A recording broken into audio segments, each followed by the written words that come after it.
नमस्कार। आज दिल्ली के चुनाव के नतीजे आए हैं और जनता का जो भी निर्णय है, जनता का जो भी फैसला है, उसे हम पूरी विनम्रता के साथ स्वीकार करते हैं। जनता का निर्णय सर माथे पर। मैं भारतीय जनता पार्टी को इस जीत के लिए बहुत बहुत बधाई देता हूं और मैं उम्मीद करता हूं कि जिस उम्मीद के साथ और जिस आशा के साथ लोगों ने उनको बहुमत दिया है, वो उन सभी उम्मीदों और आशाओं पे पूरा उतरेंगे। हमने पिछले 10 साल में जनता ने जो मौका दिया हमें, उन 10 सालों में हमने बहुत सारे काम किए।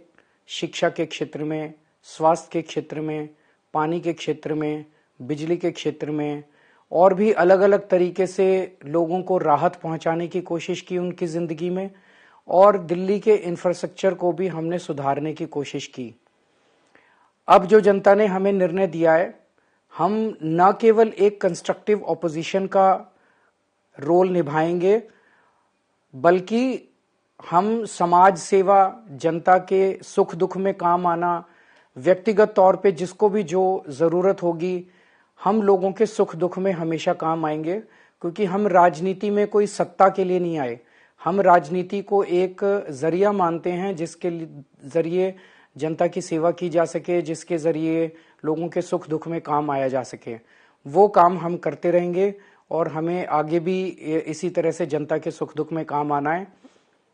मैं आम आदमी पार्टी के सभी कार्यकर्ताओं को बहुत बहुत बधाई देना चाहता हूं। वो बहुत शानदार चुनाव लड़े, बहुत मेहनत की, उन्होंने बहुत कुछ सहा। इस पूरे चुनाव के दौरान उन्होंने बहुत शानदार चुनाव लड़ा। इसके लिए मैं उन सबको, सभी कार्यकर्ताओं को बहुत बहुत बधाई देना चाहता हूं।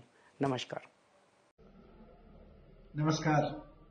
मैं दिल्ली के लोगों का बहुत शुक्रगुजार हूं कि 12 साल तक मुझे आम आदमी पार्टी को अरविंद केजरीवाल जी के नेतृत्व में राजनीति करने के लिए अवसर दिए, काम करने के लिए अवसर दिए। मैंने कभी सोचा भी नहीं था कि मैं राजनीति में आऊंगा। एमएलए बनना, मंत्री बनना, ये सब तो बहुत दूर की बात थी, कभी सोचा ही नहीं था। लेकिन आपने मौका दिया, राजनीति में आने का मौका दिया, एमएलए बनने का मौका दिया, मंत्री के रूप में काम करने का मौका दिया।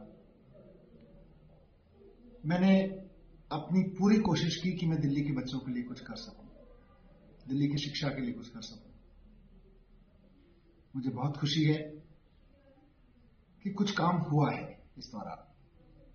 अब दिल्ली की जनता ने यह मौका नहीं दिया है, पहले मौका दिया था। तो जब मौका दिया तब खूब मेहनत की थी। अब जब मौका नहीं दिया है तो वो आदेश भी जनता का सुधार्य है। हम उस आदेश को स्वीकार करते हुए आगे बढ़ेंगे। लेकिन जैसा मैं अक्सर कहता हूं कि मैंने अपना जीवन शिक्षा के लिए समर्पित किया है और ये मेरी गहरी समझ बन चुकी है कि राजनीति में काम किए बिना शिक्षा में वो सुधार नहीं हो सकते जिनकी हमारे देश को जरूरत है। तो मैं शिक्षा पे काम करता रहूंगा, शिक्षा के लिए राजनीति पे काम करता रहूंगा, ये लड़ाई लड़ता रहूंगा। और मुझको पूरी उम्मीद है कि आज नहीं तो कल एक बार फिर जनता मौका देगी और फिर काम करेंगे। जय हिंद।